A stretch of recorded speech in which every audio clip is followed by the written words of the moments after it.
Hello,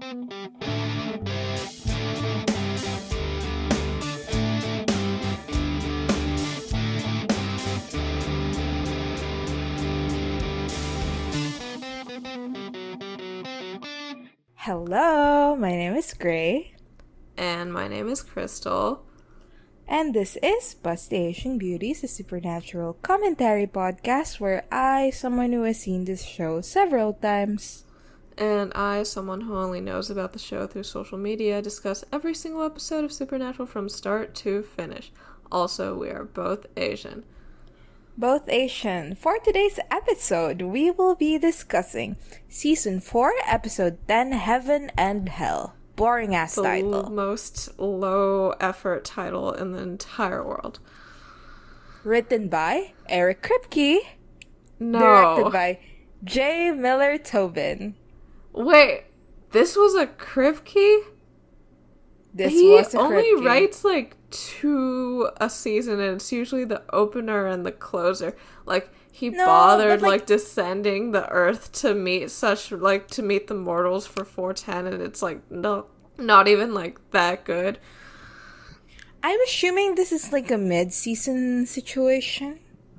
Like, a hiatus occurred after this or something? Perhaps. Not sure. Perhaps. Well, first of all, I want to say that when you first watched this episode, you messaged me and said that you don't give a shit. And I was like, maybe Crystal had a change of heart or whatever.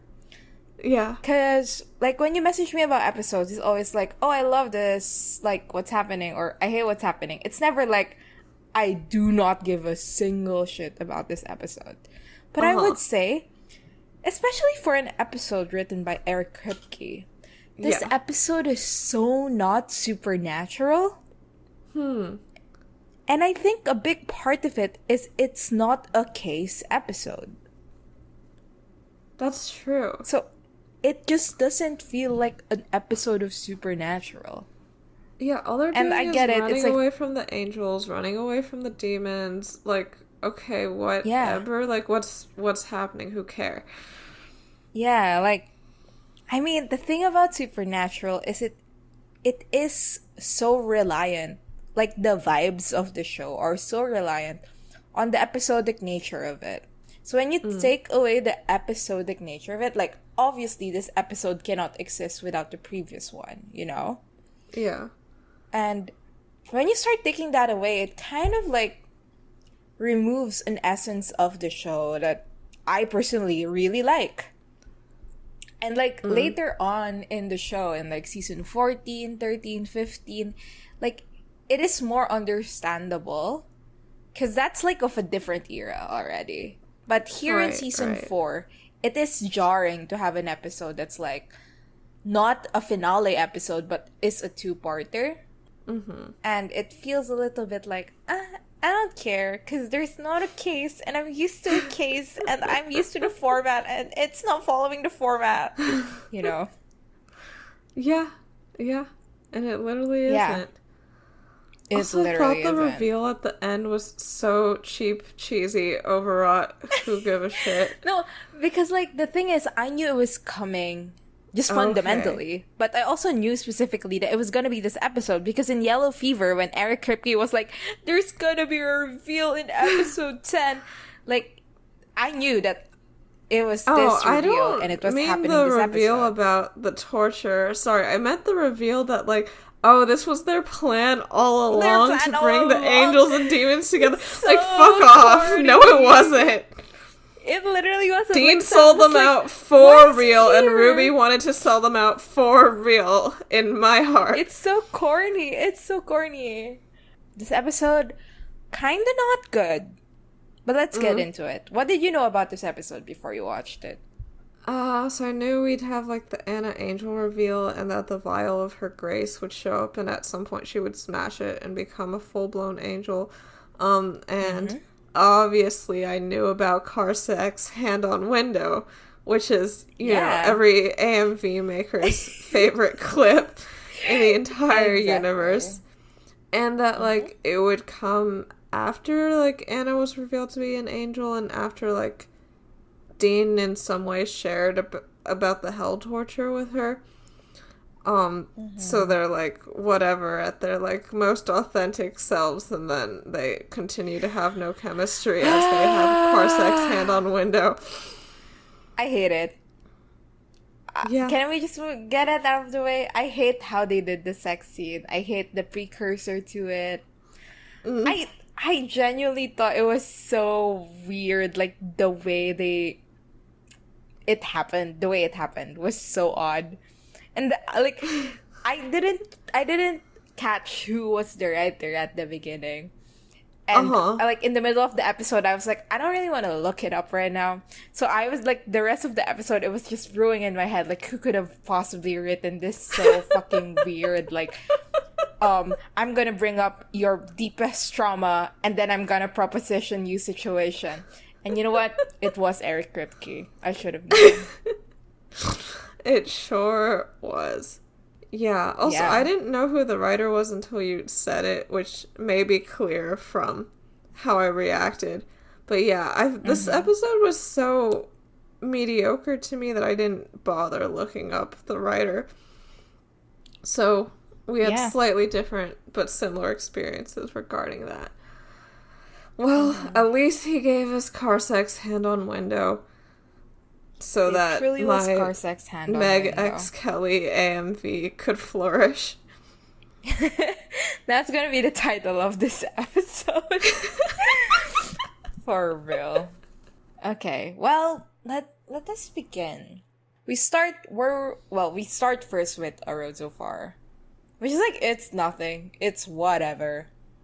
And it kind of seamlessly moves into the continuation of what happened from last episode, which is, Uriel and Cass show up and they're like, give us Anna, she has to die. And Sam is very, now this is like the actual episode now. We're starting the episode. And it's Sam being like, why? Why do you want her? They're trying to extract information. And Uriel is kind of taunting them, saying that like, oh, don't worry about it. Like, I'll kill her gently.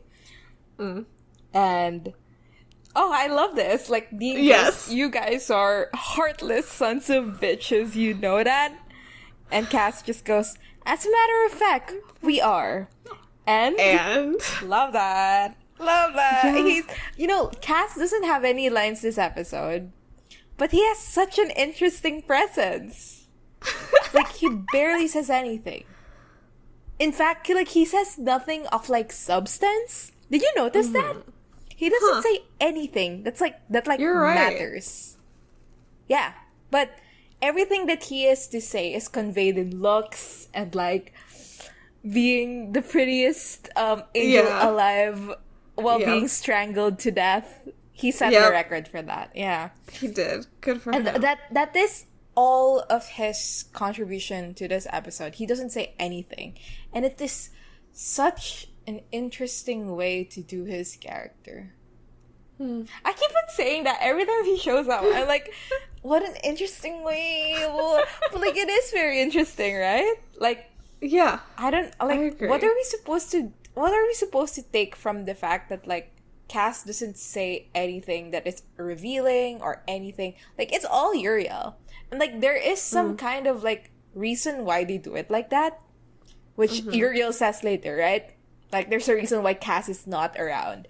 But that reasoning just makes you think about it more. It's like, oh, like, because we know what happens to Cass in the future, right? Like, it's revealed that whenever he disobeys, he gets sent up to heaven and then gets rebooted, basically. Yep.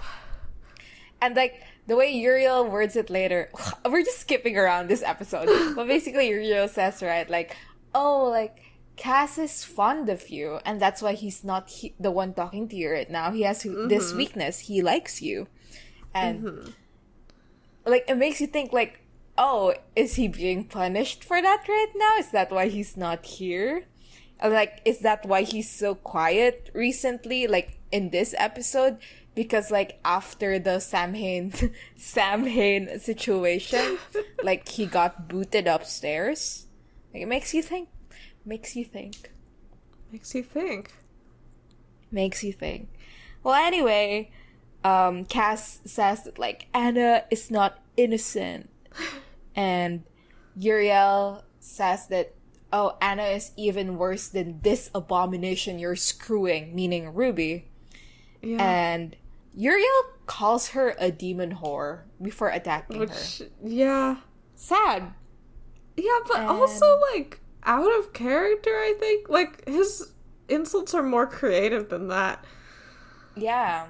It's like mud monkey. What did he call her last time? A stain. A stain, which I loved. Yeah. But like, basically he's poetic. Like, there are moments in this episode where I'm like, that's not Uriel, that's the writer. I think the biggest one is his, like, Eric bro moment with Dean in the dream. The angel pie cake or whatever, angel food cake. I was like, he would not fucking say that. But, you know, it was in fact an Eric Kripke episode. They start a little fight scene, I suppose, where Uriel takes Ruby, beats her up, pins her against the wall, and then there are some very interesting scenes between Dean and Ruby this episode. Like, I feel like if I was watching this the first time, I would be like, huh, are they trying to do something here? Oh, like, really? Yeah. Like, I legitimately, like, that was like my knee-jerk reaction. There are legitimately moments where I was like, huh. Like, they share a look, or like, they like Dean, like, you know, like, she gets pinned against the wall, right? And Dean is like first to attack, first to like come to her rescue. And I was like, huh.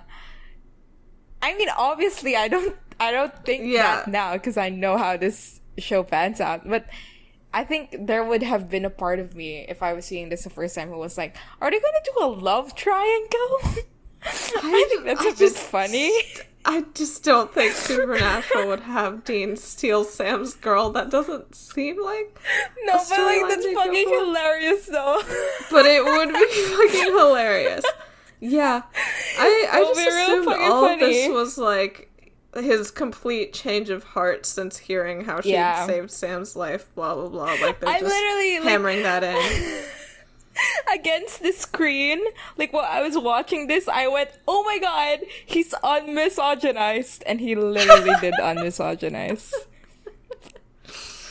Yeah. And like, Cass is proceeding towards the room where Anna is, and Sam tries to stop him by going, Cass, stop, please. And they're in love for real. I love that, because Cass, you know, first time of Sam saying Cass, I think. Fun. Yeah. And is this the first time that somebody calls Cass Cass in his face? Huh. Okay, wait. So when Dean said it, it was towards Sam. It was a metamorphosis towards Sam. Yeah. Yeah, I think this is this? This is maybe the first time. Cecile's real. It took me out a little bit, because, like, I feel like Cass would be like, huh. Like, he would have the same reaction as me, as with, like, the, huh, that's odd. But, you know, he doesn't have that reaction. Instead, he has the reaction of making Sam collapse to the ground with a boop to the forehead. And then there's just this completely blinding light that envelopes the entire room. Castiel, Uriel, they get, like, blasted out. We see that interesting thing that they do with the effects when an angel gets blasted away, which is, like, their wings are visible for, like, a split second. I do love that. Dean is helping Ruby up. They're having a moment. What if I start Dean Ruby truthing? Like, what will become of us? I don't know. It would be the worst thing I've ever done. A lot of characters are shippable. I support you. Yeah. Though, I mean, I will only support you up until the time when he's very, very mean to her again. Yeah. Anyway, they enter the room where Anna was, and it's bloody. She is bloody. Yes. Like, she cut open her arm, and her palm is just full of blood.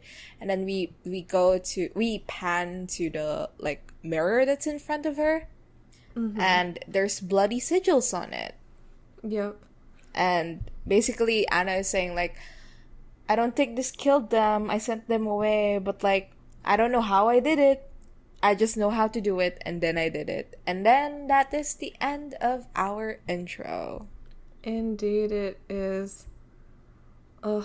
I do want to say that, like, okay, like, that fight scene, like, it was, like, Cass, like, didn't get his hands dirty at all. Like, he just put Sam to sleep and, like, did nothing else. Whereas, like, I feel like they sent Uriel after Ruby, like, right away and, like, had him punching her and stuff. And, like, I don't, like, there's really only, like, 2 main angels, 3 after Anna shows up so far. And it's Cass and Uriel. And they're trying to make Cass more likable by, like, making Uriel less likable. Yeah. And, like, it feels weird to do that when the foil who you're supposed to hate is a black man and the one that you're supposed to like is a white man. Yeah. So I think this is the part of the show where they start changing it up a little bit because Misha had good had a good reception. Yeah. Okay, I don't get how Supernatural works. Like, people keep talking about how they changed the story midway through the season because of reviews about the first episode of the season. Is that like, possible? didn't you? I thought you made all of it already. What do you mean? No, because, like, I think about this too, because, like, in season 7, they bring Cass up, like, towards the end of the season, yeah, but, like, they do bring him back. And it's like, well, that's odd.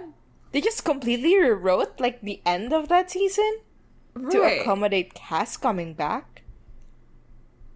Yeah, I don't... What's the schedule of writing and filming and shit? I know. You know what? I am curious, but not curious enough to look shit up. So Fair. If you or a loved one has ever suffered through the set that is Supernatural, do tell us what the schedule is like. Yeah, please do. We cut to a little bit later in the cabin, and Sam and Dean are talking, and they're like, what do they mean by blah, blah, blah, blah, blah? So Sam gets tasked with doing research on her, and Dean gets tasked with getting Anna to a safe place. So he takes her to Bobby's panic room, which we had seen earlier.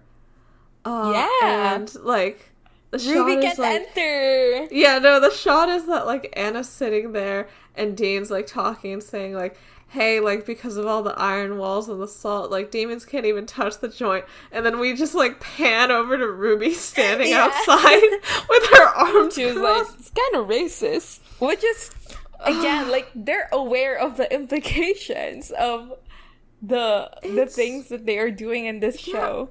I don't know. It's, like, on one hand, I think it's just the fact that, like, sometimes people just use racist to mean discriminatory.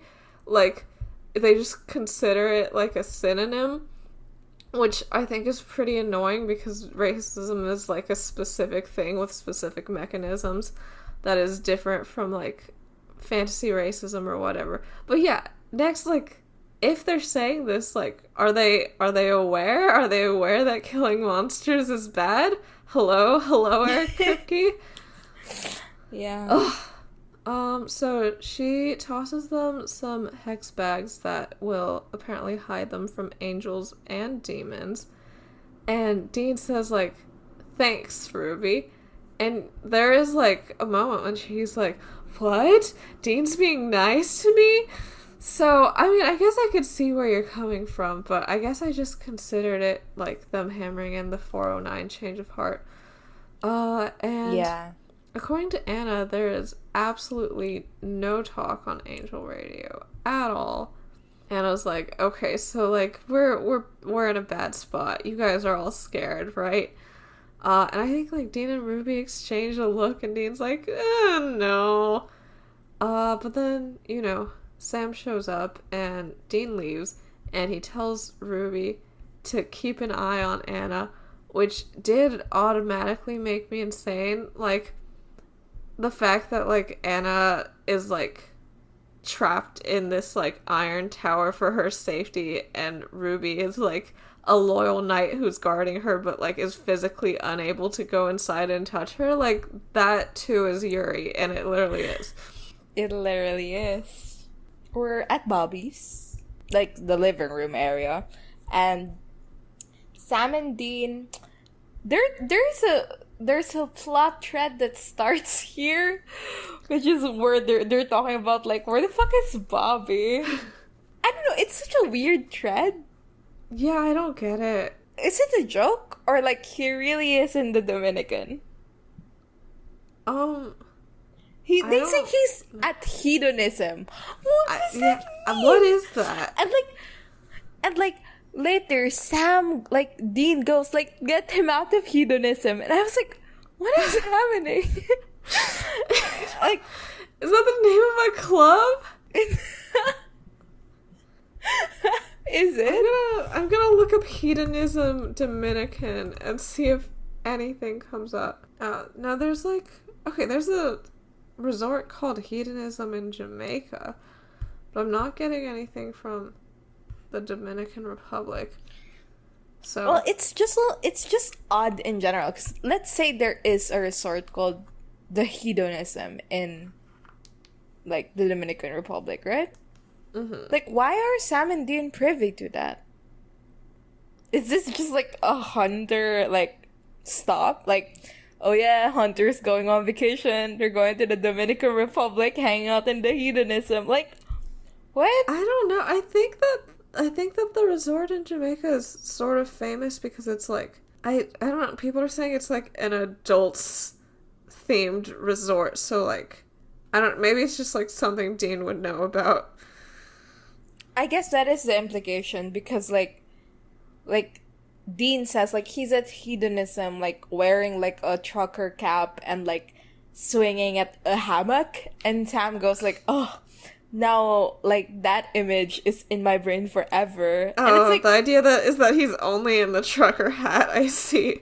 And it's like, I don't know, so many lines in this episode are like, haha, funny sex joke, and Sam going, like, I don't like sex jokes. They're so unfunny. Yeah.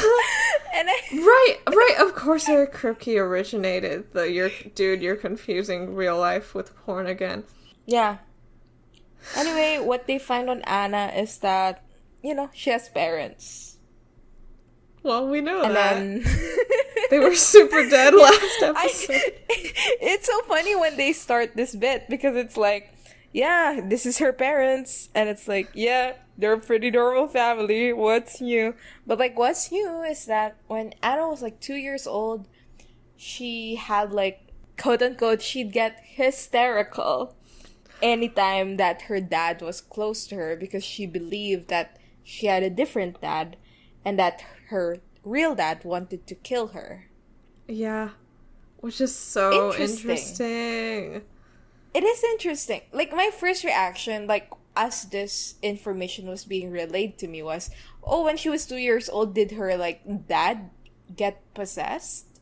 And then she was like, that's not my dad, that's somebody else. Like, that's a demon possessing my dad. But, like, as the revelation goes on further, it's like, oh, like, God hates her so much and wants her dead so much, it's unreal. Yeah. It's so good. It's fun. So interesting. This, like, actually brought up something in my head, which is that Anna right now is around my age. Yeah, she's 23. Like, what if 22? Yeah. Like, she's around our age. What if tomorrow we wake up and we're like, we are angels, and also God wants me dead? Like, it's so much. And I understand that, like, when she receives her, like, knowledge that she's an angel, she receives all the knowledge from, like, angelhood, right? Yeah. But, God, that must be a lot, because she Yeah. didn't turn into an angel the moment she recalled the memories. Mm-hmm. She was still human with human emotions, right? Yeah. She just had angel memories. And if we are to believe that angels and humans have different emotional capabilities, which I personally don't believe, but like I believe that angels like feel the same. It's just like fucking their weirdest shit about it. But like this episode, you're meant to believe that like, oh, angels aren't capable of that kind of guilt or that kind of, you know, being apologetic or whatever. Because Anna says it to Cass's face. Yeah. So if we are to believe that, like, I do wonder like how Anna was feeling at the time, like, because like she never had full knowledge of her angelhood while in a human body with human emotions. So like, I don't know, I wonder if like it felt different from her, or like did she realize in that moment that like, oh, the things that I felt when I was an angel are the things I'm feeling now as a human. It's just that now I am allowed to feel them because I am human, whereas when I was an angel, it was like we were all pretending to not feel anything. Yeah. I don't know. I think it brings up a lot of interesting points, but none of them are going to be answered this episode. Yeah. And you know what? Probably not through the rest of Supernatural. Yeah. Yeah.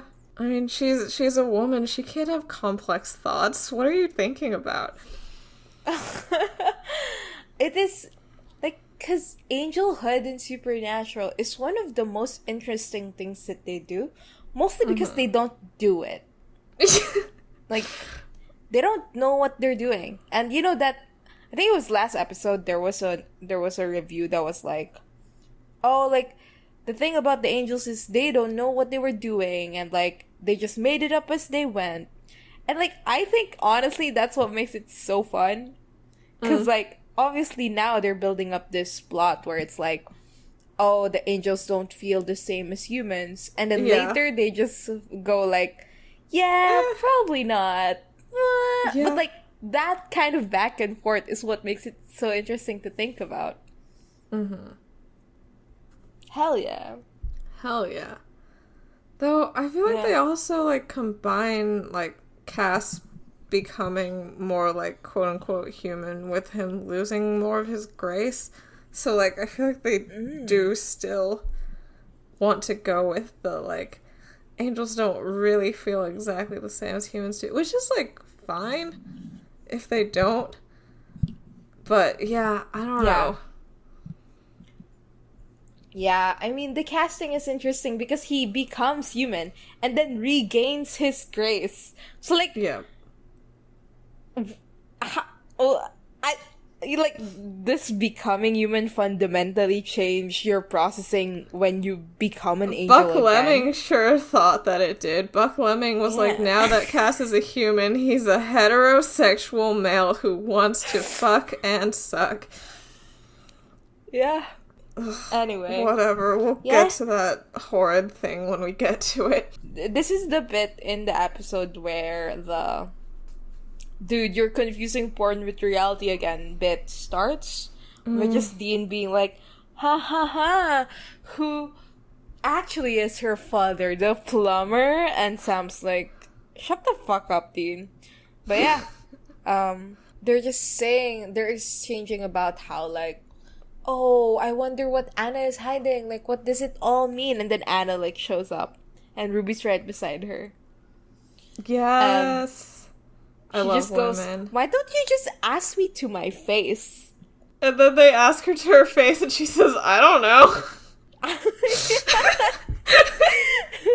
Why don't you say that to my face? Why don't you ask me directly? And then she just goes... Yeah, I don't know. You probably should figure it out on your own. Sorry. So real of her. There's a funny bit where Dean goes like, oh, good job watching her, Ruby. And Ruby just goes, I am watching her. So real of them. Oh, they broke through the veil of iron and salt through their gay love and saved the day. Speaking of, like, what Anna's secret is, like like, the Monster of the Week 409 episode brought up an interesting point, which is that, like, our opening with Anna sees her, like, move the cabinet, right? And, like, they said that maybe the writers, like, maybe, like, initial viewers would think that Anna's, like, another missing psychic kid because, like, Sam's, like, the other person we've seen do telekinesis who's, like, a human. So then, like, the dad thing could be, like, people might think that there's, like, an Azazel thing going on here, which would be neat. Oh. And I feel like there are, like, Sam and Anna parallels in the, like, something fundamentally wrong with you when you're, like, a baby thing. Which is, like, I wonder, yeah, I feel like there were opportunities for Sam and Anna to connect this episode that were never realized because they just shove her with Dean all the time.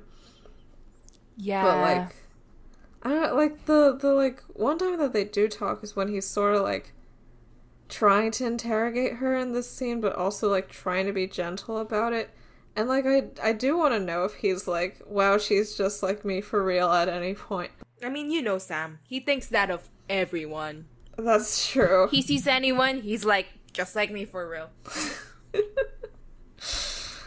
Oh, good for him. So, they go, they don't go to Pamela's. They fetch Pamela to come to Bobby's place so that she can, like, help with the whole Anna situation.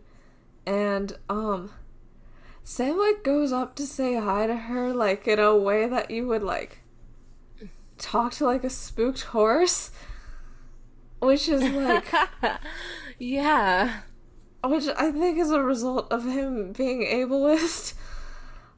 Yeah, because he's all like, oh my god, Pamela, hi, like, okay, hi. Yeah. And she goes, Sam, and he's like, it's me, it's Sam. Like, okay, dude, shut up. She sort of plays along with it, where she's like, oh my god, Sam, is that you? And then she goes, like, you know how I know it's you? And then she slaps his ass. No, she grabs it, which, come on, Pamela. No, I think she slaps it, because there's a sound of, like... Okay. Yeah, okay. She slaps it. Come on, Pamela.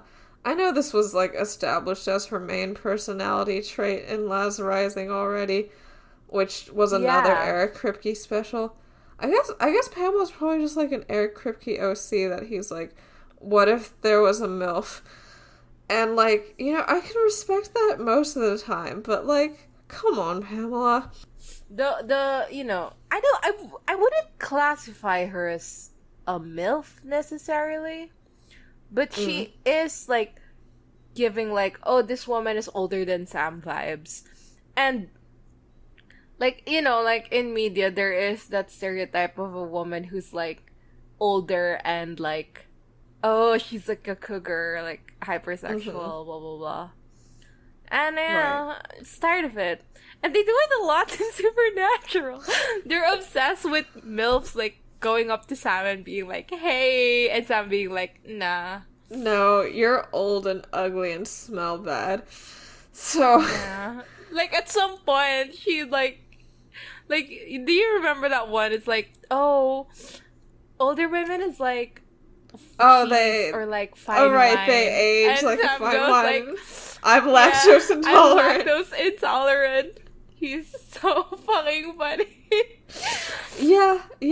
I've seen multiple posts that are like, Sam is bisexual, except in Ask Jeeves, he's definitely gay. He is definitely gay there. She slaps his ass, calls it perky, and also says that you could bounce a nickel off of that thing. Which, like, yeah, at least she's not saying Dean's, like, what, you could fit that ass on a nickel or whatever the fuck he was saying about Casey in Sin City. Like, at least she's saying, like, the accurate phrase. And then she says, like, I can tell it's you, and I can tell that it's, like, a demon over there and Anna over there, and, like, she points accurately. And that you've been looking at my boobs due to, my psychic powers give me more senses than most. And this is just, like, the end of them trying to engage with Pamela as a disabled character. Like, they just go, like, well, she has powers, so she, like, can basically see, the end. Which I find very, very annoying. It is a little bit frustrating. Yeah. I mean, there is, like, you know, at the end of season 5, well, not the end, but, like, throughout season 5, they also do, like, a whole disability arc with Bobby. Yeah, Bobby, like, loses his legs or something, right? But loses, like, mobility with his legs. And then, like, it gets returned to him by Crowley or whatever. And there is, like, from what I remember, there is, like, a substantial part where it's, like, Bobby reckoning with, like, oh, I lost this. And it's, like, but I don't remember how well, like, it was actually handled. Yeah, but I doubt that it was handled well. Let's look forward to it. Yay. Yay. Yeah, but I don't, like, Pamela doesn't use a cane or anything, and, like, there's, like, a scene later where she, like, closes Anna's eyelids, and, like, that's, like, you have to be very precise, like, in your vision to, like, know where someone's eyelids are and to, like, not press hard enough to hurt them. So, yeah, they just fully go, like, she's blind, but, like, she's not. She's psychic. Yeah. She's psychic. Ugh. Boring. Overwrought. Boo. So she introduces herself to Anna and says that she just wants to, like, do this because she's mad at angels in general because Castiel burned her eyes out. And then, like, she takes off... Oh, by the way, she's been wearing sunglasses the whole time, which is, like, another media trope or whatever. And, like, I swear it, like, I know that some blind people wear, like, sunglasses, but, like, it's, like, just... Like, unless, like, they still have some vision and they're, like, photosensitive... Like, it's just to, like, make other people feel better, and I feel like in media it's just so that the actors, who almost always are not blind, can continue acting under the sunglasses without having to have contacts in. Very annoying. Yeah, she takes off her sunglasses, and shows Anna that, like, she has, like, these plastic eyes that she's put in that are, like, completely white. And she says that they're there to make her look extra psychic so that it's good for business. Which, and yeah, the blind prophet, blind psychic thing is another, you know, trope in media throughout the ages that is, like, another way of, like, dehumanizing blind people by mystifying them. So, like, yeah, we've got a lot going on in this brief scene. But, like... Like, after that, like, Anna smiles at her, like, in, like, a very nice way. Like, all her teeth are showing, and, like, we see this smile, like, directed at Ruby last episode and directed at Dean last episode when, like, Dean was being funny and it made her feel better or whatever. And, like, I just think that she has more chemistry with both Pamela and Ruby than, like, she has with Dean. Like, it's not even a question. It is her, whatever, like, quote-unquote chemistry she is supposed to have with Dean. It's just not happening. Like, I'm so sorry. Yeah. Well, first of all, the writing of their scenes together are a bit odd. Okay, well, first, the thing I want to bring up about this scene is I like the fact that when they were walking towards the room, they were, like, holding each other. I thought that was really nice. Like... Like, Anna's hands are wrapped around Pamela's waist, and Pamela has her, like, arms around Anna's, like, shoulders. And that made me go, like, oh, that's so nice. They're friends, they're besties. Yeah. Yeah. And, the thing that I want to mention now is that, like, the chemistry between Anna and Dean, I think a big part of it is that Dean just didn't seem interested in her, like, at all. Until she was like, I'm gonna give you a kissy-kissy, and then suddenly he is like, And then but like there was no part of him that was like, oh, I have a crush on this girl or like whatever. And I understand that like it's a weird time, so like he probably actually shouldn't. But like I don't know, it's just odd that like for once Dean is normal about the woman.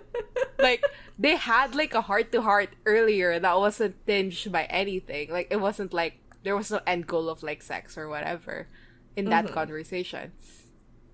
And they were talking like normal people. And I think, and then like in my head, I was thinking, oh, they're gonna have sex after this. How odd, because there's nothing here. There really and is you know nothing. what? Even right before they have sex, there was nothing there. Yeah, like when she puts her like hand on his face, it's so like clinical and like detached. I don't know. It's just there's nothing there. Like I don't think that she wants to do anything, and I don't think that he wants to do anything. The fact that Dean and Ruby had more chemistry in this episode than Dean and Anna is so funny to me. Yeah. Inside Bobby's panic room, Pamela, like, her, like, special psychic abilities are counting down from 5. Like... Well, first of all, I want to point out the positioning in this room. So, Anna is, like, lying down, Pamela is right beside her. Dean is a little bit far away from them, but he's still in the room. Ruby is, of course, outside. And Sam is sitting by the door. Near the door so he could hang out with her. It's so cute. They're in love. They are really, so in love for fucking real. God. So, yeah, she, like, decides to hypnotize Anna, but, like, all she does is say, like, when I count down from 5, when I hit 0, you'll be in hypnosis. Like, were there, like, any herbs or, like, anything that she brought? Or, like, does she just have a special voice such that her counting down from 5 does something? Yeah. She gives her the tingles from the ASMR. Yeah. So, you know, she, like, tells Anna, like, hey, relax, I'm counting down. And then she asks her about how she knew about the sigils, how she can hear the angels, and Anna says, I don't know. And she asks about her dad, and Anna says, his name's Rich Milton. I love that. Yeah, but yeah, Pamela tells her to look further back to, like, when she was very young. And Anna, like, starts resisting. She says she really doesn't want to think about that shit. And Pamela presses until, like, Anna starts screaming, like, no, he's gonna kill me. And it's, like, quite interesting, I think. She's, like, thrashing around. Yeah. And then she fucking explodes the light bulbs in the room. Yeah, Ella casts in the barn. Last Rising, yeah, in the barn. Which is, like, I think that was, like, our first hint of, like, she is an angel. Yeah. Very fun. Very cool. And then, like, Dean, like, tries to approach to calm her down, and she sends him flying across the fucking room, baby. Hell yeah. And Pamela just goes like, okay, you'll wake up in 1, 2. Like, she literally just counts down and everything was okay. And it works. Wild shit. Yeah, I don't get how her psychic I do love the abilities shot. I do love the shot of Pamela, like, holding down Anna's head. Yeah. As she lifts her hand, Anna's eyes, like, open, and she looks so angelic. It's so nice. She does. Like, when she gets up, her hair is a bit mussed, but, like, it looks, like, fantastic like that. Yeah. And then, Anna goes, like, thank you, that helped a lot, I remember now. And Dean asks the same question he asked Cass, like, the first time. Who are you? And it's so interesting to me because Anna says, I'm an angel. Right, which, in comparison to Cass says, I'm an angel of the Lord. It's like, yeah, because she's not of the Lord. She's not of the Lord. She's just an angel. Yeah, love her. Also, like, another fun detail is that I think during the hypnosis and stuff, like, there are moments where, like, Sam and Ruby are looking at each other, like, in a, like, oh, what's going on, huh? Sort of way. And, like, I think that's really nice, because I think, like, the person that you look at for, like, the, huh, what's going on look in a room of people is, like, your number one. You know what I mean? Yeah. Like, my favorite friend is, like, the one that I'm looking at when I go, like, hey, what's going on? And, like, I assume that she's looking back at me. Like, yeah. Like, it's not Dean. Like, Ruby's his number one for this. Hell yeah. I love it. Sam and Ruby, they're so real. Yeah. And I mean, they are real, but, like, they are realer than... They're realer. Yeah. I agree. Anyway, we go back to upstairs, and... Fascinating to me that they were like, oh, we just found out that Anna is an angel, but let's go upstairs. Let's get out of the completely safe room. But yeah, they head upstairs, and Anna is making the argument that, like, oh, I'm not like the others. Don't just worry like about Ruby me. is not like other demons. Yeah. Ruby was like, I don't find that reassuring, and Pamela's like, yeah, I don't either. But, you know, they have to deal with it. So she reveals that Castell and Uriel used to be her work buddies, and they were in the same foxhole. That's what she used. And Dean goes, so, like, were they like your bosses or something? Misogyny. And Anna goes, try the other way around. And Dean just goes, look at you. And I was like, you're such a misogynist. What a misogynist. Yeah. And Anna is like, yeah, I have a death sentence on my head because I disobeyed. And yeah, she fell to earth and became human. Mm-hmm. And Anna says that the way you do this is you just rip out your grace, which grace being like the angel energy. You know what? It's still one of the weirdest things in this show. Like, what does also, it mean? like, she didn't have a physical form in heaven or anything, did she? Or, well, I guess she did have a physical form because she was stationed on Earth, but, like, how do you rip your grace out of yourself if, like, without a vessel you are just your grace, I'm assuming? I have no idea. I have no idea what the fuck a grace is. Because, like, I mean, later on in the show, they do this thing where, like, anyone's grace can work for any angel. Well, but you get sick or something, right? Yeah, but, like, it's still so weird. I don't know. It's so odd. Anyway, she took out her grace, and then, you know, her mom got pregnant, and now she's here. And she just forgot, because she forgot. Because, you know. Yeah, she says that it hurts the way that, like, it hurts if you try to cut your kidney out with a butter knife, which I liked. That's very powerful imagery. I mean, and, like, a butter knife is not sharp. Like, you have to fucking hack at your skin for so long. Like, that's a fun image. Though in the future, like, if you just, like, make a little cut in an angel's throat, you can sippy sip the grace out of them like a juice box, so who knows? Yeah, Ruby speaks up and says, oh, we are so fucking screwed. Because, like, obviously angels want you dead, but hell wants you alive. To interview you, like, you know, you're someone they can torture, someone they can kill. Sister, you're the Stanley Cup. Sister? You're the Stanley Cup. So, Eric Kripke is such an odd writer. He is so... Can you believe he gave us gems such as... Lazarus Rising. Season 2, Episode 1.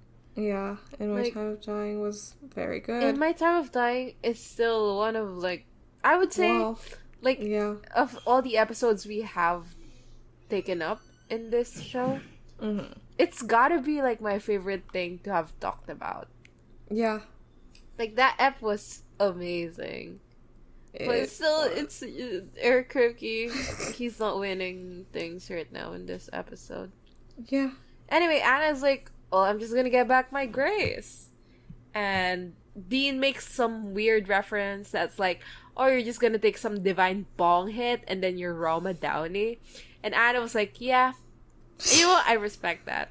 Like, if Dean, like, tries to, quote, clarify a statement that I just said by saying something that is so weird and obscure, I'll just be like, yeah, you're probably right. I don't give a shit. So I feel Anna in this sense. Mm-hmm.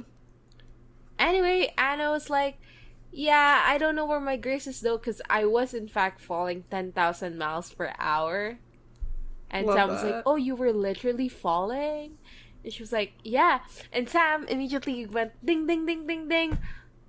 Were you falling in a way that, like, is visible? Like, maybe, like, a comet? And Anna's like, huh. Why do you ask? And then Sam is on research mode, baby. Yeah. He's so cute. I love that.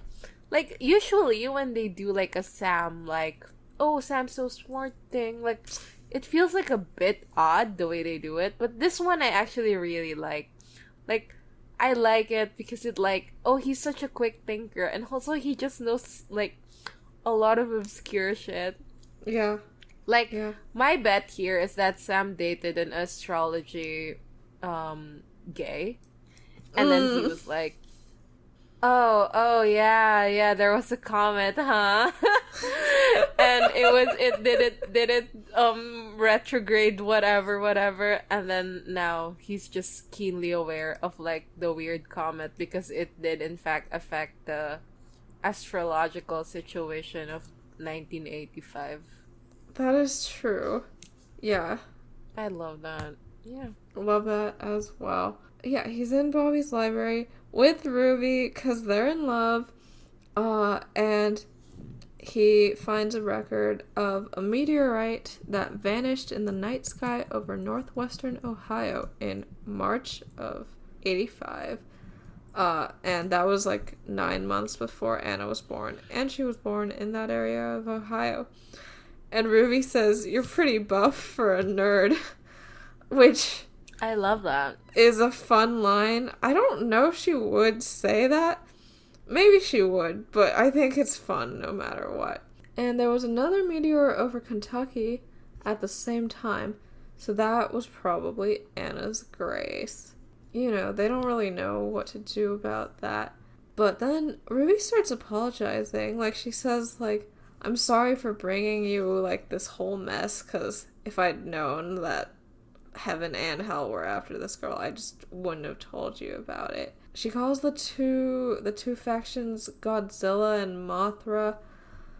And let's come back later. Yeah. And then, like, Sam's like, well, we can't just, like, abandon Anna, like. And then he's like, listen, I know, like, the angels scare you. And Ruby immediately is like, I want to go into manipulative mode, and I love her for that. She's like, oh my god, no, I'm so scared of Alistair, and I need you to exorcise him with your demon powers. And I need you to drink blood so that you can therefore exorcise him better. And, like, she's so correct. Real. Yeah, and I think she is actually scared of him because he sucks. And yeah, so she starts, like, going hard in on the, like, your abilities are getting shitty, like, you need to, like, juice yourself up. And Sam's like, how do I do that? And Ruby's like, you know. And, okay, the thing is that we don't learn that it's demon blood until, like, until what? Like, until, like 420? Well, definitely before 420, because on the head of the pin, it was already revealed. But that he I'm was not drinking sure demon if... blood? Yeah. Okay. Not sure, though, if that was the first reveal or not. I feel like they've, like, they're, like, keeping it in the shadows right now. Like, they're trying to treat it like it's, like, some huge reveal. And, like, is it, like, 'cause it's supposed to be a huge reveal because it's like, oh, that's obviously bad? Like, is that what they're trying to say? Yeah. They are. Stop kink Sam's shaming. doing this deeply immoral thing. Yeah. That's the point. Boring, tired, whatever. It's hot, and that's about all I feel about it. You know, Sam goes like, no, I'm not doing that anymore. And he, like, holds firm, and Ruby, you know, respects that for now and says, like, okay, well, we are all going to fucking die if Anna doesn't get her grace back. So, let's see how this goes. Yeah, meanwhile, we had our Sam Ruby scene, and now we're, like, what was the post that was, like, the plan for season 4 was just, like, for Sam to have an evil demon girlfriend and for Dean to have a nice angel girlfriend, but then Cass disrupted all of that. So, yeah. I mean, that's, like, allegedly what happened. Yeah. So, we have Dean and his nice angel girlfriend that he has no chemistry with. And... yeah, so we start with, like, a shot of the night sky, which is pretty, and which I have used in several AMVs, because it's the only one I'm aware of in Supernatural. And then Anna's, like, hanging out, sitting on the, like, hood of a car, looking at the sky. And, you know, Dean shows up. She asks if Pamela got home okay, which I know is just supposed to establish why Dean was gone, but I think it's because she has a thing for Pamela. And yeah, Pamela left because this was just too much. He didn't want to get involved. And he asks Anna, like, well, first of all, Anna says, like, you guys should, like, just also leave and abandon me, like, whatever. Dean does not want to do that. And then he asks why they saved him, like why Cass raised him from hell. And Anna says, like, I don't have any info on that from Angel Radio. And then Dean I love how every time they ask Anna anything, she's like, I don't know. I respect that. Yeah. She is just like me, for real. Dean then asks why she chose to fall. Because people all suck. And Anna says, I don't know, there's loyalty, forgiveness, love. And I like that she opens with loyalty, because, like I feel like anyone's immediate thought is, like, don't angels, like, have that already because of, like, their faith and obedience in God? But it's, like, they, like, are obedient to God, but they are not, like, loyal to each other. Like, they will turn on each other no matter what, as long as, like, the orders are given. So, like, that would be, like, something that you'd, like, really want. Like, if you were going to fall to Earth, you'd be like, I actually do want people who are loyal to me for me. So that's nice. And I like that forgiveness is the second one, because I feel like that comes up later. Dean counters with pain, Anna counters with chocolate cake, Dean counters with guilt, which, like, Sam's not here. What are you talking about? You're not the Catholic one.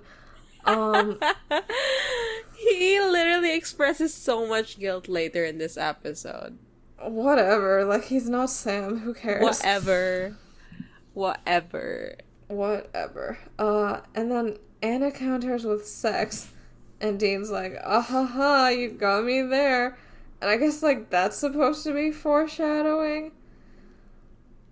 Which, I don't know. Whatever. Also, I do want to hear about all of Anna's, like, college shenanigans. Because I'm assuming she didn't get to fuck much while, like, she was, like, in high school and such, because her dad's, like, what, like a priest? Not a priest, like a church guy. So, yeah, whatever. I look forward to knowing about all the women she slept with in college, because that's canon to me.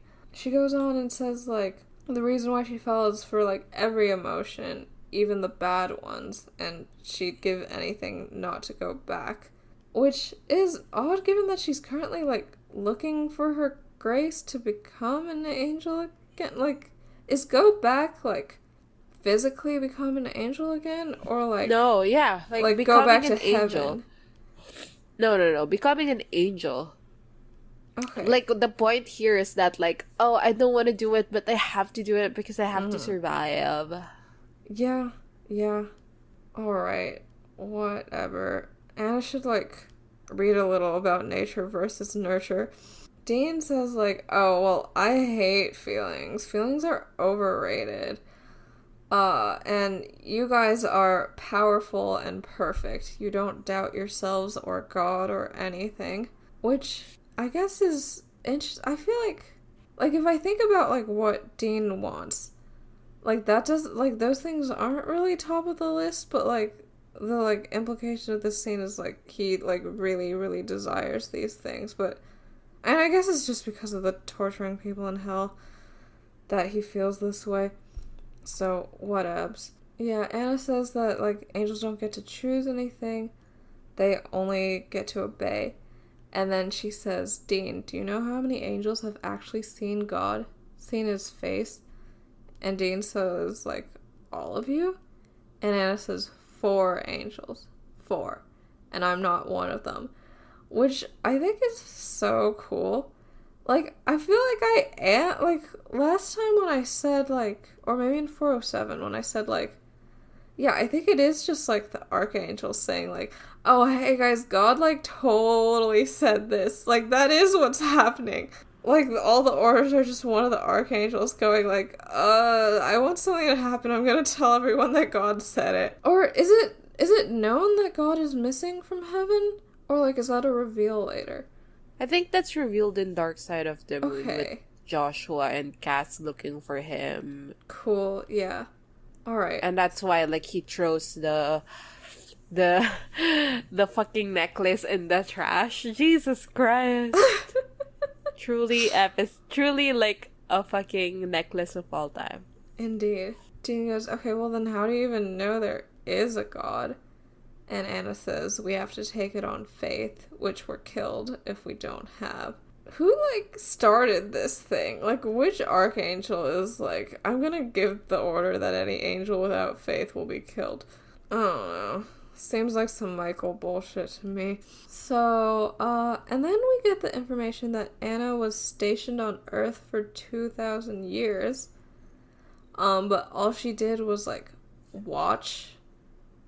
Which, like, I think that's cool. Like, what was her job? Like, what was she watching for? Because, like, was Cass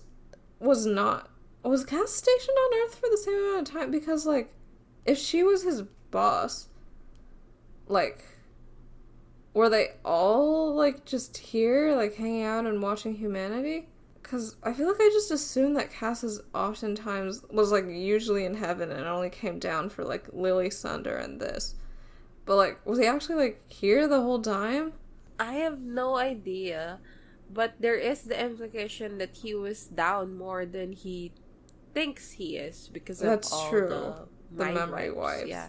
Okay, and she says she was silent, invisible, out on the road, sick for home, waiting on orders from an unknowable father I can't begin to understand. Which, you know, is phrased like one of those then I would have 2 nickels posts, like, just so specifically, like, vague so that Dean can be like, OMG, she's just like me for real. No, I mean, specifically, she was like, I'm on the road. Like, well, yeah, like, point, no, like, you weren't. You weren't on the road. You were not on the road. You were literally not on that road.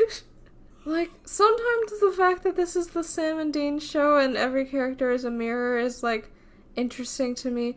And sometimes, like in this case, I just wish that she could just be Anna. So, you know, Dean starts laughing, and she's like, what? What's so funny? And he's like, oh, I can relate due to how you phrased that so that it doesn't even have anything to do with your experience and only has things to do with my experience. And then Sam shows up and says, like, hey, I found some info. So they cut to Bobby's library. Back inside, they start talking about the field that basically, like, in the span of 6 months, an oak just grew there, and it was, like, the biggest oak in the area. And it was like, it's a century old, and they do this bit where it's like, oh, like, instead of a crater, instead of like destruction, the grace was pure creation. So corny. Anyway, they're driving down, and it's night. This scene is so odd to me because it's like, it doesn't matter, and it's like, Yeah. they filmed an entire car scene, For which I know takes sex effort joke. to do. Yeah.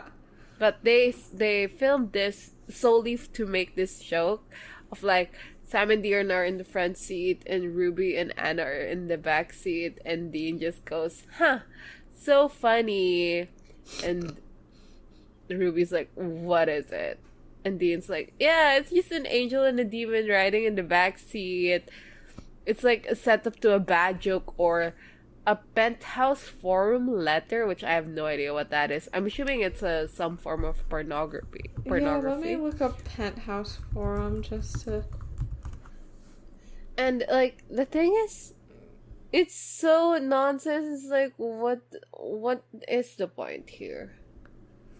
I don't know. At least we have like a shot of Anna and Ruby sitting next to each other that people can put in an Anna Ruby gift set. I think one of the funniest things, like Impala bits ever in this show, is still that one where, in No Exit, I think, when Sam and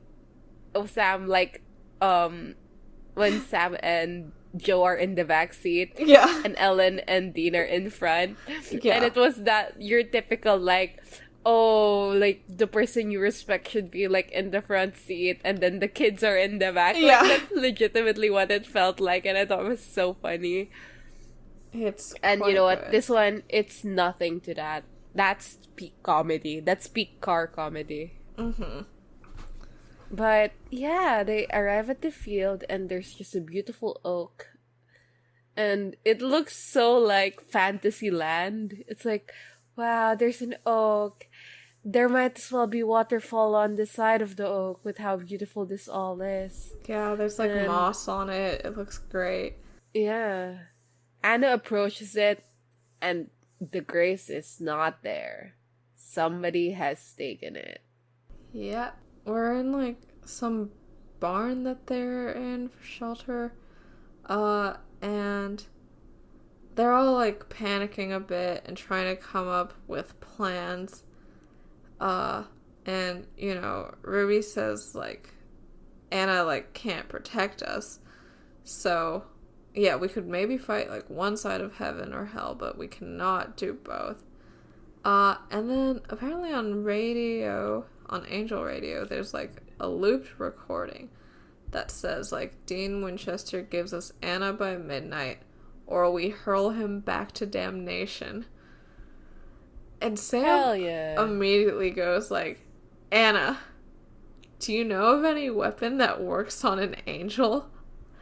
And Anna goes like, what, to kill them? And Sam's like, uh-huh. Which I think is so fun. He's so real. Yeah, Sam's arc for, like, it has moved very quickly, but I do think it's fun that he's now immediately down to murder angels. And, okay, the thing is that, like, Sam doesn't actually kill an angel until Miriam in 1301. Yeah. Which is, like, wild. Like, he's down for it here, but, like, his first angel kill No, is in because season it's 13. supernatural. In Supernatural, they do this thing where Sam's main weapon is the demon knife, and Dean's main weapon is the angel blade, which I fundamentally think that's so fucking interesting. But yeah, so basically, when they're being attacked and it's by demons, it's Sam's thing, and then when it's angels, it's Dean's thing, and it's just like a fascinating thing that they do. Huh. I don't even think it's on purpose. I think it's just they just wanted Sam to have the demon knife. Yeah, his great they Aunt just- Ruby's demon knife. Yeah, they just sicked him to the demons instead of the angels. Yeah. Huh. Neat. Anna says there's nothing that we can get to right now. you know, Dean's like, we gotta get Bobby back from hedonism. Okay, whatever. But yeah, they can't come up with any good plans. And then we cut, like, to the woods, and Dean's, like, reading a book by the car, and Anna approaches him and says that, like, she's scared, but she wants to thank him for, like, what he and Sam and Ruby have done to help her. And she would not say that. They're like, oh, to really hammer in the parallels, we're gonna have Anna say, maybe I don't deserve to be saved. Like, okay. Like, unless this is about, like, her angel memories coming back and her remembering, like, being, like, really ruthless and, like, killing people or whatever. But, like, that doesn't come up. Like, none of her angel history is, like, even hinted at here, besides that it exists. Because it's, like, the Dean show right now. And I'm booing and hissing about that. She says that, like, well, like, I disobeyed God, and, like, Lucifer disobeyed God, so that means that I'm just like him for real. And Dean says, like, okay, well, we've all done things that we have to pay for, and he looks really uncomfortable. And Anna's like, okay, I have to tell you something, which is that on Angel Radio a week ago, I heard them talking about you, and I heard them talk about what you had done in hell. And she goes, like, it wasn't your fault. You should forgive yourself. And Dean's like, I don't want to talk about that.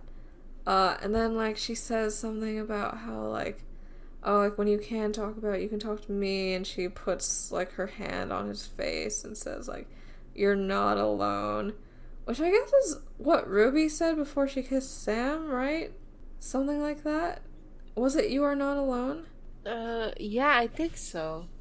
Okay, so yeah, they're really trying to do those parallels. And then she kisses Dean, and he goes like, why'd you do that? Due to the fact that they have no chemistry. Like, the kiss is also so, like, they also kiss later, like, in front of Cass and Uriel, and it's also so, like their mouth, it's like their mouths are covered in, like, plastic wrap. You know? Like, they're just sliding off each other. It's not like, I feel like I can recognize chemistry when I see it. Like, I thought Cassie and Dean wanted to fuck each other so bad it made them look stupid. But, like, this one, it just doesn't work. Yeah. Something about it. They're just not into each other. They just aren't. Yeah, and then, like, she says, like, you know, it's our last night on Earth. And Dean says, you're stealing my best line. Except, I did the Supernatural transcript search, and this is the first instance of the last night on Earth in Supernatural. Anna invented it, not Dean. And then, okay, some corny-ass song starts playing. Apparently it's Ready for Love by Bad Company. Yeah. It's, yeah, I don't know. It's like an extended sex scene. Like, it's longer than the Dean Cassie one, right? Like, I feel like it just took so long. Like, there's a lot of, like, caressing and touching and, like they change positions. Clothes, yeah, blah, blah, blah. Yeah. And there's one where, like, I mean, I think that's the thing that most people remember from this is, like, Anna puts her hand over the handprint, which I think is so funny. But what I specifically remember from this is the way, like, it pans down to their legs. Yeah, no, there's, like, Dean, a weird shot of Dean, like, gripping her, like, thighs or something. I thought it was so odd the first time I watched like, what was that for? Like, who, what? Okay. Yeah, so, yeah, right. What was she thinking with the hand print thing? I have no idea. Yeah, I guess they were just like, this will look cool. Yeah. Yeah, and then we get, you know, the most famous supernatural shot of all time, which is like the outside of the Impala, the inside is all fogged up, so you can't see anything, and then like a hand. Is it Dean's hand? I don't even know. I think it's Anna's. Okay. There's a hand on, like, the window, like, because her, like, arm is flung out or whatever, and it, like, slides down the foggy window, leaving a mark. And, you know. Yeah. Very, very important for anyone who wants to imply car sex for any characters who do not have car sex. The next scene is like Sam and Ruby, except Sam is asleep and Ruby is sneaking out, and as she sneaks out, she burns her hex bag so that Alistair can find her. Yeah. Which he does. And Alistair taunts her with the knife, and she's like, yeah, I'm not here for that, I'm here to talk. And her argument was, I'm gonna give you the girl as long as you promise me and the Winchester boys safety. 2 more people show up, and it's like holding Ruby. Alistair's like, I'm gonna make you a counter offer. Also, he calls her like a devious, cowardly little slut. Cowardly little slut. Yeah. I'm so sick of all the Ruby insults being like you're a slut, you're a whore. Like, oh my, like, shut up. I'm very sick of the gendered insults. So, as you can see from the way this scene is framed, Ruby is sneaking out from Sam. Mm-hmm. The thing that they do later, where it's like, this was our plan all along, just seems more and more and more stupid. Yeah, I mean, I guess it's like in retrospect, it's supposed to be like, oh, she's not actually sneaking out because they already agreed that they would do this at a certain hour, and Sam just happened to be asleep at the hour, which is like, okay. Sam's just sleepy. Yeah, he's just EP. So next we cut to like the barn, but like it is not the real barn. It is Dean's dream. So fun. Uriel shows up. And he says to Dean, look at that. It's so cute when the monkeys wear clothes. Which I think, like, he really is the funniest angel in the garrison. Like, they have been wearing clothes the whole time, so this is a weird time to bring it up. But, like, I don't know. It's a fun line. Dean says some shit. He says, I don't normally see you off leash. Where's your boss? At what point was there any implication that Cass was Uriel's boss? I mean, there was. Really? Yeah, like, he keeps on stopping Uriel from doing shit. I just assumed that they were, like the same level or whatever, you know? Like, I didn't see anything in their behavior to indicate that, like, Cass had, like, the ultimate authority over him or anything. Like, yeah, like, Uriel will make a suggestion and Cass will be like, but, like, it'll be like, because, like, remember what the orders are. Like, that just seems like 2 coworkers in the same position where, like, one of them is more of a stickler for the rules. Like, it never felt like, remember what my orders are or else I'll fire you or, like, whatever the fuck, you know? Yeah. I think Dean has it in his head that Cass is the boss here. Because, like, the way he talks to Anna about it, like, oh, Cass was your boss, and the way he talks to Uriel now, he says, like, oh, Cass and Uriel were your bosses? Yeah. So, like... Yeah, but, like, I mean, like, from context clues, he thinks Uriel is, like, he thinks Cass is Uriel's boss, and he thinks Cass and Uriel are Anna's boss. So, like, he thinks Cass is, for some reason, like, a bigger deal than, like, he actually is. Yeah. It just feels odd. Also, like, I just would assume that, like, the guy who's been sent to, like, do the communications work with the humans would be like, if I had to choose, I'd say Uriel is the boss. Because he thinks like, he's so fucking special. Like, that's the whole point. Yeah. Just like in Creep by Radiohead. That's true. Well, I think that's the opposite of what they think in Creep by Radiohead. No, I'm saying the whole, like, you're so fucking special, I wish I was special. Okay. Dean's the creep in Radiohead. No. Dean is, like, the one being creeped towards in Creep by Radiohead. Oh, wait, okay, so Cass... Because he already thinks he's so special. Oh, right, he does think he's so special. Okay, yes, you got it, correct. But yeah. Right, so he thinks that, like, because he's so special, anyone who's sent to talk to him is the boss, even though, like, all the, like, public outreach work is, like, not done by the boss, unless it's, like, for, like, publicity or whatever. Anyway, whatever. I guess the Angels aren't, like, an actual company. I can't apply the same logic, but I think that Dean's assumption makes no sense whatsoever.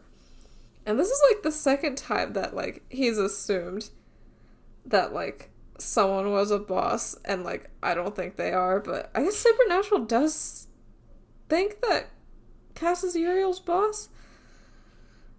Which, I don't know. I don't agree. Yeah, Uriel goes, like, Castiel? He's not here. See, he has this weakness. He likes you. Which, yeah, okay, we are witnessing Destiel in real time.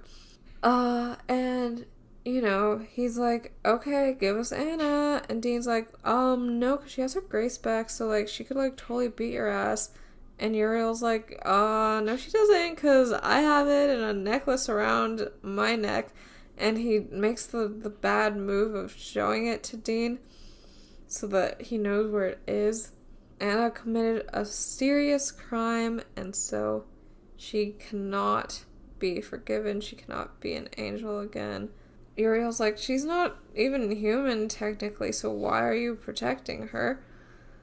Which, you know, I mean, does track with, like, the former Hunter track record of Sam and Dean, so I get that as an argument. And Dean's like, oh, well, I just like bothering you guys. And then, like, Uriel, like, is like, wait, no, there's more. And then he, like, just turns into, like, a total, like, bro.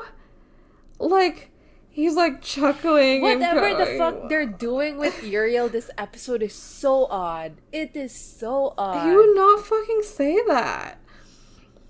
He's like, you cut yourself a slice of angel food cake, didn't you?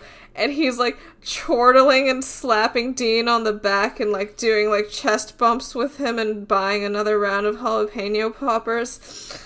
Like, it's so odd.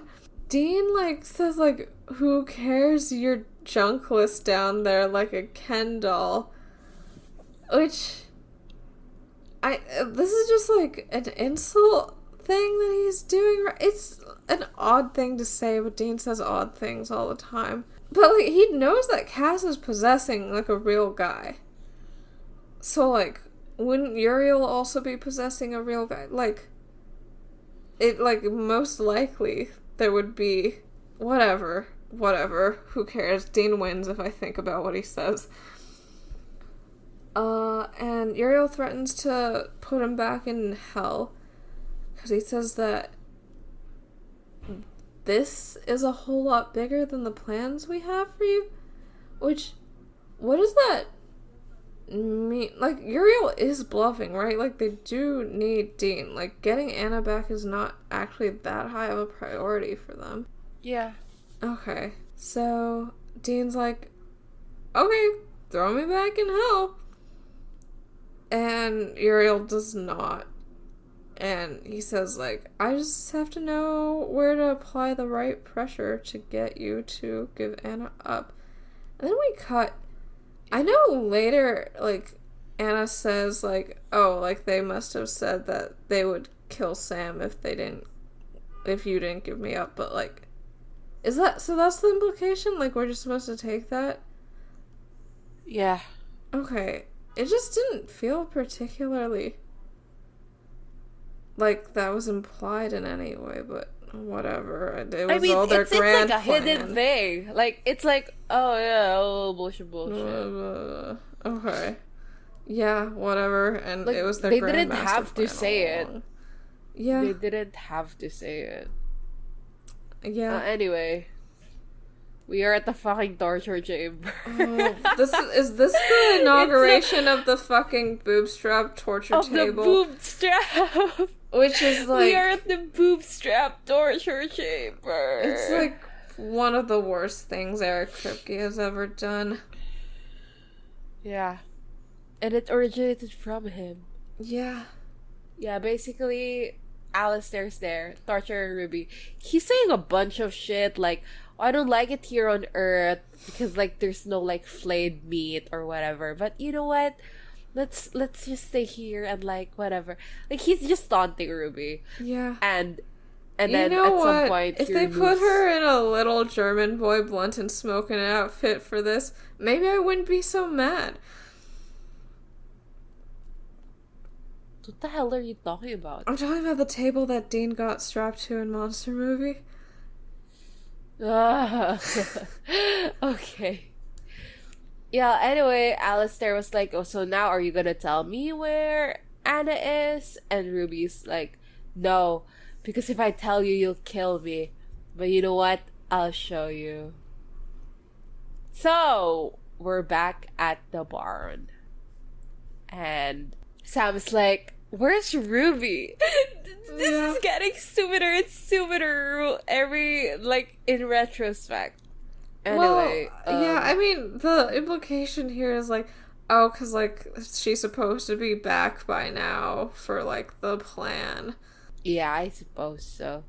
But, Dean is drinking, and Anna is asking if he's okay. And he's like, yeah, I'm okay. And the implication here is, like, he's stressed out from the dream and, like, blah, blah, blah. Mm. But apparently this is part of their plan. Yeah. The doors bust open. Castiel and Uriel enter. Yeah, they say hello to Anna. And Sam's like, how did you find us? And Cass starts this thing where, like, he just communicates by looks. Mm. And he, like, looks over at Dean. And Sam's like, Dean? How could you? Yeah. And, like, Dean is like, I'm sorry. And Anna's like, I know what happened. They were either gonna kill me or kill you, Sam. I know how their filthy, filthy minds work. And Anna and Dean kiss goodbye. And there's, like, a reaction shot from Cass. Yeah. What in the... Like, just Cass! Why just Cass? Like, this entire scene, like, it's just cutting between, like, the, like, Winchesters and Anna, and then, like, just close-ups on Cass's face. Like, Uriel, too, is in this scene. They don't give a shit. They literally are just like, it's just Cass, and he's just gonna have the most mournful look in his eyes. Well, yeah. I mean, the way that people cut it is like, they cut it so that it's just, like, him looking down when they kiss, but what happens is that, like, he doesn't look down until Anna says, I forgive you, and then that's when he looks down in a way. Like, I feel like that's just what he's being affected by. Anna turns around and she says, like, okay, I'm not running anymore. I'm ready. And, like, the music swells and it's such, like, a fucking big scene. Like, it feels like a big scene. And the thing about Supernatural that I always find so funny is they would do this, like, dramatic, like, before the commercial scenes. Yeah. And then, like, for us, there's no commercial. Yeah. So it just picks back up. And like, they just keep talking after angle, the swelling music. Yeah.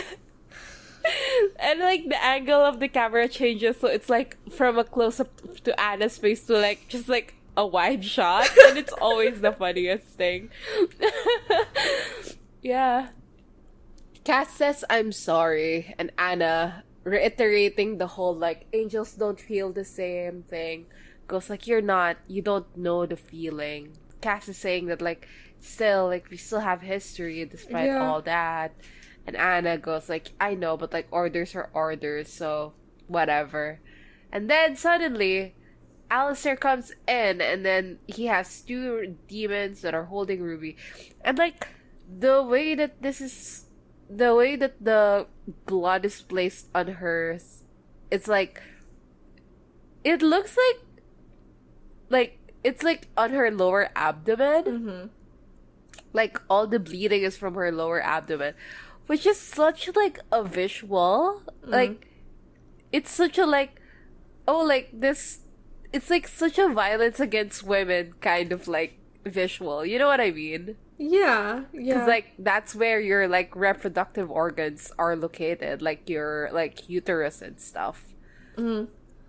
And I don't know, it's just like I do wonder sometimes, like, oh, if Ruby was not, like, in a woman vessel, is this the kind of, like, visual that they would do for, like, bloody? Like, nothing is on her face, you know? Right. And I understand that, like, it's because she wasn't beat up, she was tortured, but, like, just there? She wasn't tortured anywhere else? I don't know, it's just, it sure was, I have reason to believe that it's, like, a gender motivated kind of placement of blood. Yeah. But and wasn't that, like, where Mary's, like, blood was, and wood Jess's is also. Yeah. Yeah. And also Eric Kripke's in the French Mistake. Yeah. That's equality. Yeah. Anyway, Alistair is like, oh, don't touch a hair on that girl's head. We're gonna take her. And then Uriel starts barging towards him. He calls him a pussing sore, which I think is so fun. Yeah. Like, the old Uriel is back, baby. They just, like, Yeah. make him weird whenever women are involved, seems like what happens here. Like, he's normal, like, doing his normal insults. But also, like, in the past, he just called Ruby a stain. Like, this is Eric Kripke just being weird about women. Anyway, like, they just start trash-talking each other. And then finally, they start attack. I'm so disappointed in this fight scene. Like, it's literally angels versus demons, and they're just punching each other. Just like... I was reading through the transcript, and there's just a line that's like literally, demon. Ah! I respect that. But yeah, that is what happens. Uriel starts exorcising the demons that he can lay his hands on. And he smites them. Like, they're, like, dead for real. Like, they're not exorcised. Oh, yeah. Which is that the first time we see smiting? Or... Yeah, I suppose so. Yeah, it looks pretty cool. Cass is also there. And he goes straight to Alistair. And he tries to smite Alistair, but it doesn't work. And Alistair goes, what's that? He says... What did he say? Sorry, kiddo, why don't you go run back to daddy? Yeah, hell yeah. Alistair, like, beats Cass up, and, like, now they're on the floor, and he is choking the hell out of Cass. And he is trying to send Cass back to heaven, I assume. And then Dean comes to the fucking rescue with a crowbar and crows the bar over Alistair's head. And Alistair is like, oh, Dean, it's you. I'm so disappointed because you were such a promising young man. And, like, Anna just sees an opportunity because, like, Uriel is choking or, like, I don't know, like, smiting a demon. And he was like, and she just takes the grace from him and then shatters it on the ground, and then and it enters her body. And she just screams over and over again, "Shut your eyes! Shut your eyes! Shut your eyes!"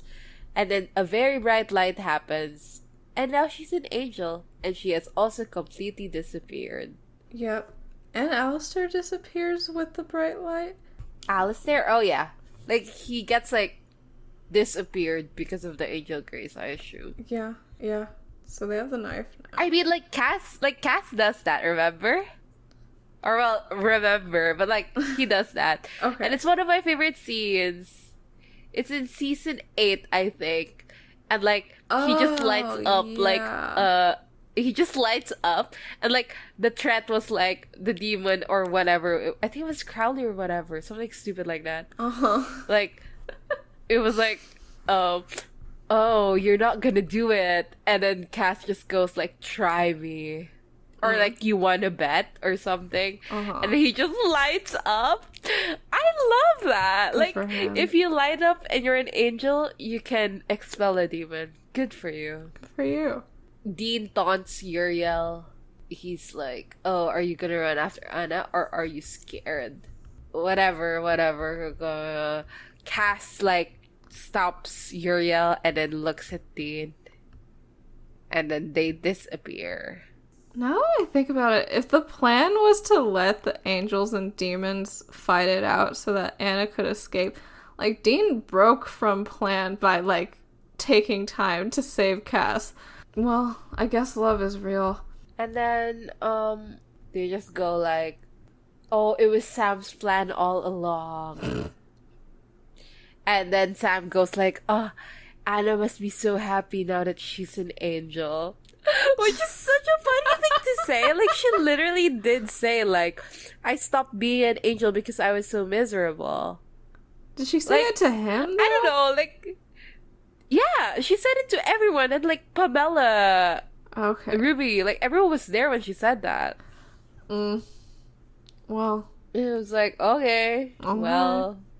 Yeah, Dean says, I doubt it. So we cut to, like, the epilogue. And, you know, it's just, like, they're sitting on the Impala with beers. Like, aren't they tired of this by now? This happens so often. And Dean is finally like, I know that you heard when Alistair said that, like, I had promise and shit. And Sam says, like, okay, yeah, but I'm not gonna push you to tell me anything that you don't want to.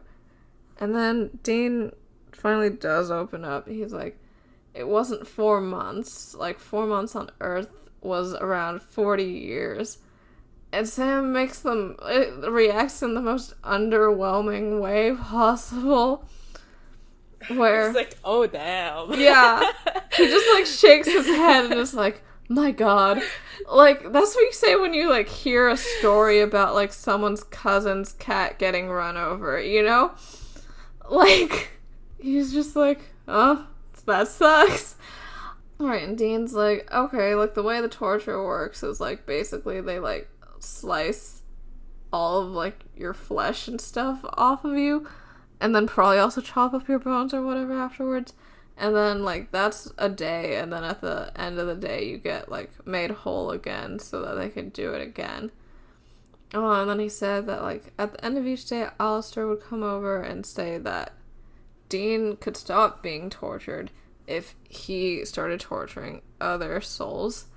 And for 30 years he held out and said no, but then, like, he couldn't do it anymore, and he did start torturing people, like a bunch of people, he doesn't know how many, and the things he did to them were bad.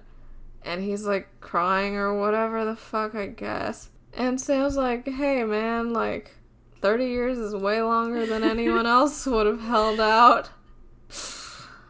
And Dean's all like, how I feel this inside me. I wish I couldn't feel anything, Sammy. I wish I couldn't feel a damn thing. He's so corny. I love it. It's so corny. It's so, like, Dean Winchester, you know. His single man tear is in fact falling down his face. Yeah. Oh, this is the episode with the deleted scene with Cass and Uriel in the forest. Yeah. Okay, so it seems like they're in the woods and Cass says that he prayed on it and the orders he receives. So he receives orders via prayer. That's neat. Is that, like, they aren't supposed to, like, touch Sam Winchester. But, like, when Uriel asks why, Cass says, when have they ever told me why? Which is fun. Both of them are having a little bit of questioning. Uriel's like, oh, but, like, he has demon blood, and it's probably his fault that the demons showed up to fight us. Oh, right, because I guess because they failed to give Anna, like, according to the ultimatum, they are supposed to go back and kill Sam. But they aren't. Yeah, but they're not. They Yeah. can't kill Ruby too, because apparently heaven forbids it. Yeah, and Uriel insults her in the same way again, which is like, okay, Yeah. Eric Kripke. There's Okay. another deleted scene, and it's basically the scene where it's revealed that the like Anna is hearing like from Angel Radio, right? That like Dean Winchester should give us by midnight, or he's gonna be back to hell. And Dean, like, the only difference is literally Dean going, why only me? Why only me? Like, why are they singling me out? It was Sam too. God. So real. They're literally siblings. They're literally fucking siblings. It's so funny. Yeah. Okay, so it seems that the end of the scene is like, Uriel's like, what the fuck? What do you mean we can't kill all these people? You're joking. And Cass says, I don't joke. And that, clearly up there thinks that Ruby and Sam are both somehow important to this whole apocalypse thing. And Uriel's like, this sucks so bad. And Cass says, you are proposing disobedience, like Anna. You know what I'll have to do. And then Uriel leaves Angie and he says, I'm going to go kill something. In another world, he would be a really good hunter. Alright, I guess that was the episode. Yeah. What'd you think about it? It's okay, I don't really give a shit It was about fine. it. Yeah. I don't even know what our best line is. I liked the reveal that only 4 angels have seen the face of God. Oh, I know what my worst line is. Anna going, why don't you say it to my face? And then when they do, having absolutely no response to anything. God, she's I don't know what's so funny funny. as hell. She's so real. Literally, like, why don't you ask me to my face? Well, is there anything you have to tell us? No, I don't know. Oh, God. What's your best line? I don't know. I think my best line has to be, you're pretty buff, foreigner. Yeah. I'm just bullshitting this. This is such bullshit. But I thought it was funny. I did have a little pretty chuckle. funny. Also, when Cass said "and," that was pretty funny. So real. Yeah. But yeah, I guess my best We are line is heartless. the 4 angels seeing the face of God thing. And my worst line is every time they made Uriel be weird about women, because he would not fucking do that. Yeah. He's weird about everyone. Don't get me wrong. But, like, he's weird in a normal Yeah, way. he's weird in an angel way about everyone. But he's Yeah. weird in, like... Not a misogynist like a way. misogynist human man way when it comes to, like... That's Ruby Eric and Kripke. Anna. Yeah, that's Eric Kripke. Okay, well, what's our spreadsheet? Let us spread those sheets. So, we have misogyny. Yes, we do. I think a 2. I think a 2 was what I was thinking also. For racism, I feel like the more Uriel we get and the more that they try to differentiate him and Cass and Anna, the more it Yeah, feels the more. racist. But I don't know, like, what point value to give that. I feel like it seems like a situation where I would just think give because- one for every single episode that he's in, because it's just sort of, like, there. But I don't know, like, is it more? I think this is the episode that starts it. Mhm. And by it, I do mean, like all the black angels that they have this problem. Like, they have it with besides Raphael. Joshua, is Joshua, like... Joshua, yeah. yeah. Joshua is like a one-off angel. Yeah. So, like, we don't really see him, like, develop as a character and everything. Mhm. Unlike Uriel and Raphael. Yeah. Yeah. I love how now that, like, I'm a podcaster, like, I say Raphael in such an American way. Raphael. Yeah. What way would you usually But, say yeah. it? Well, Raphael. Mm. So, I don't know, like, the stress is in a different place. That makes sense.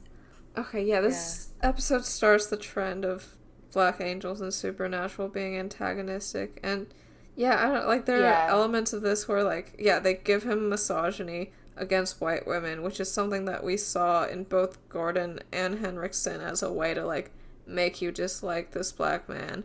And, like, he, like, is the one who gets his hands dirty a lot more in the fighting. So yeah, there's stuff. But I don't know what the number is. Like, I would say it's a 2 here. Yeah, I think a 2 makes sense to me. And homophobia. I don't recall anything. Oh my god, we're 0 across the board in season 4. Oh no, we gave one No, you're homophobia not. for no reason. We gave In wishful thinking, just because we got bored of so many zeros. Well, Dean called amaretto and Irish cream a girl drink, and we were like, well, Yeah. we need to put a number in homophobia at some point. This is just as bad as everything else that's ever happened in the other columns, even though it really isn't.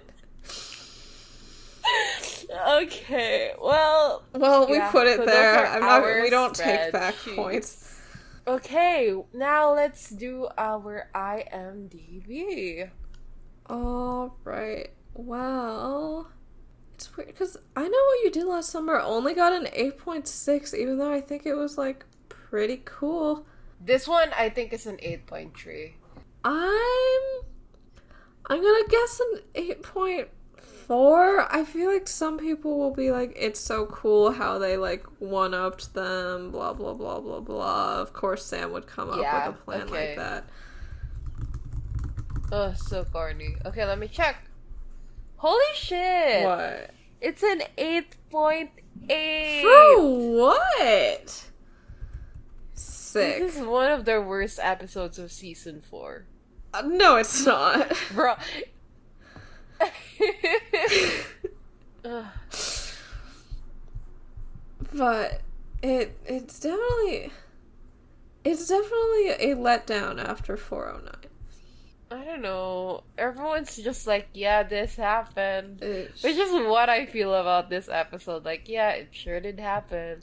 This one says, one great scene does not make a good episode.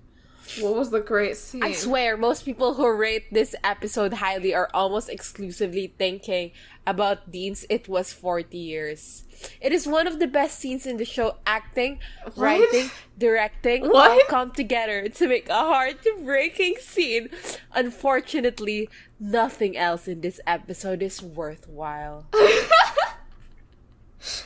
I guess we do have to think about how, like, a lot of these reviews come from people who didn't know about the 40 years and, like, torture shit.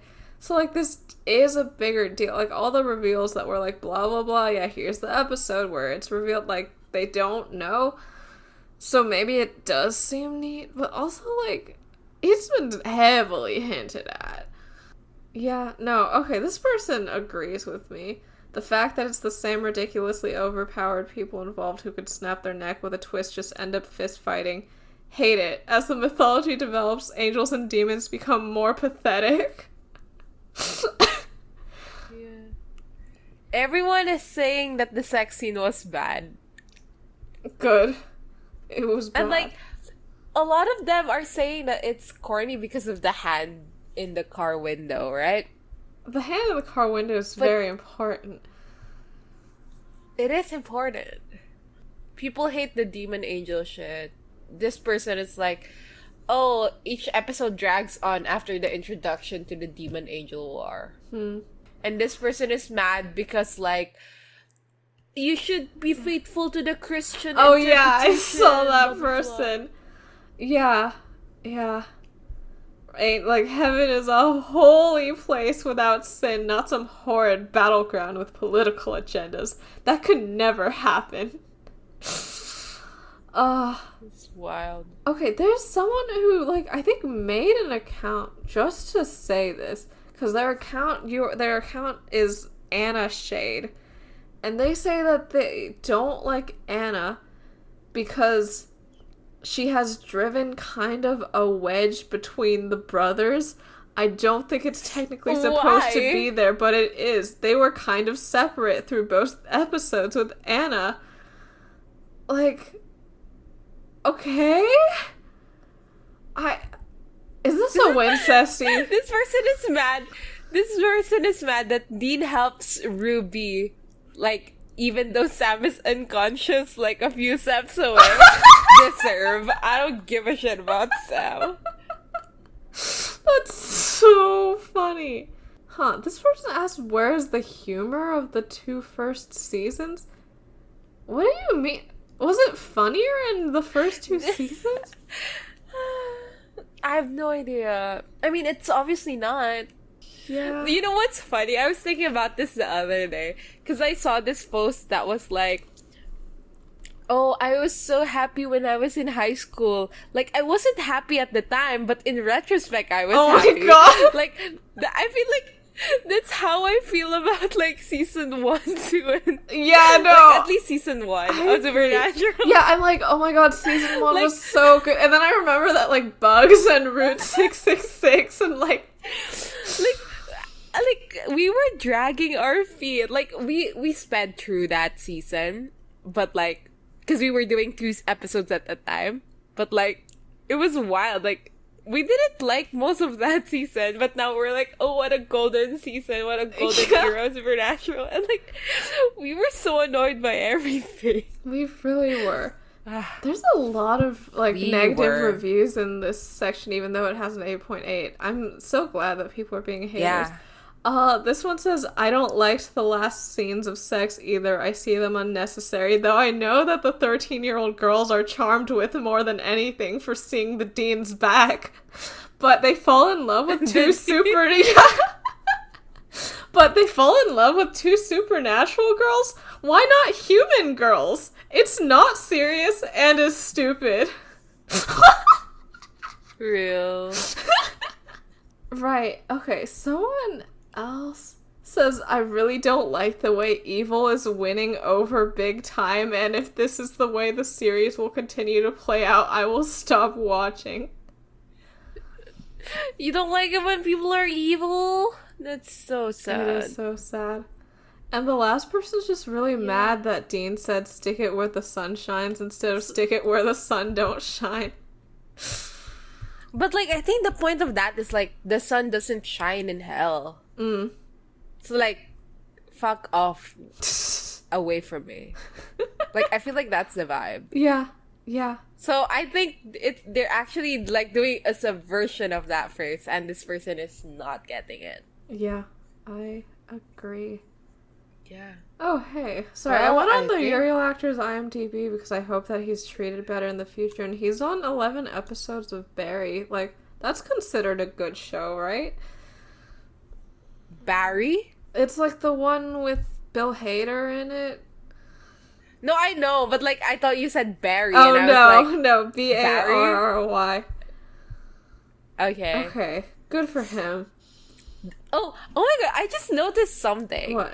There are, like, lists on the side, like, if you go to the IMDb page. Oh, yeah. And there's, like, this one is like best supernatural episodes ever. Supernatural faves. I love that. All of these are like made in fucking 2012. So good for them.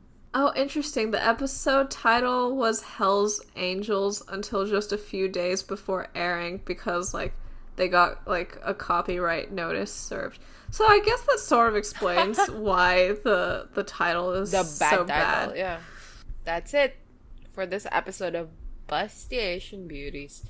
Next week, we will be discussing... Wait. I haven't figured out Season what 4, we're episode 11, Family Remains. It's Family Remains. Leave us a rating or review wherever you get your podcasts. Follow us on social media. We are on Twitter at twitter.com/beautiespodcast. Though, are we? And on Tumblr at bustyasianbeautiespod.tumblr.com. Our official tag is babpod. Which we actually are. Yes, we're actually on Tumblr. Our official tag is babpod, B-A-B-pod. Thanks to everyone who's donated to our Ko-fi at ko-fi.com/bustyasianbeautiespod, and check out our merch at babpod.redbubble.com. Yeah.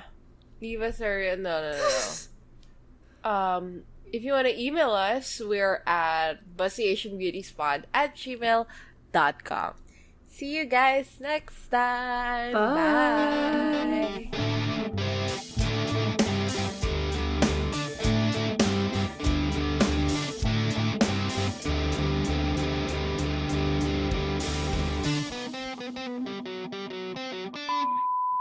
Apparently, I'm being so noisy because my cat just grabbed my hand and then started biting me. Oh no! Oh no. He's being clingy. Oh my god, he's still doing it. He's chewing on my hand. I'm so sorry. Why are you so mad at me? Ow! He's angry. He's Anyway. angry.